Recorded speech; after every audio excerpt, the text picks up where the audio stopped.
Hello mga kaibigan, maligayang pagdating sa aking channel. Ngayon ay magbabahagi ako ng bagong video para sa iyo. Bagong balita ang dumating mula sa matagumpay na aktres na si Engin Akyurek-Tuba Buyakusten. Ibabahagi ko ito sa iyo ngayon. Manatiling nakatutok sa mga post ni na Engin Akyurek at Demet Özdemir.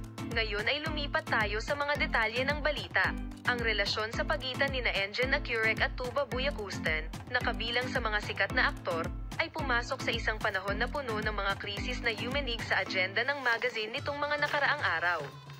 Sinasabing may masamang hangin sa pagitan ng dalawa, na minsan ay itinuturing na isa sa mga magkatugmang mag-asawa sa mundo ng mga teleserye at sinehan.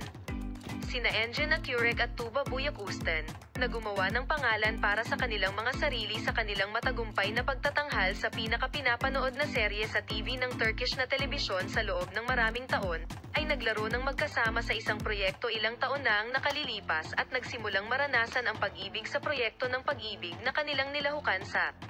Ngunit tila sila ay nagkaroon ng isang mahusay na oras pagkatapos ng kanilang relasyon ay nagsimula.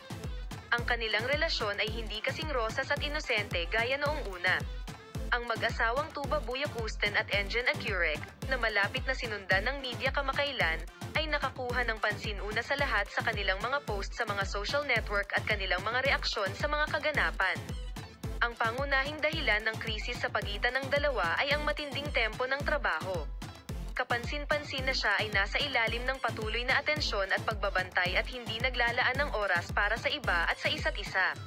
Ang tensyon sa pagitan ng mahal na mga tagasunod na sina Engin Akyurek at Tuba Buyakusten ay nagulat sa lahat. Ayon sa impormasyong nagmumula sa malalapit na grupo, ang tensyon sa pagitan ni na Engin Akyurek at Tuba Buyakusten ay tumaas kamakailan. Dahil sa tindi at stress na dulot ng workload ng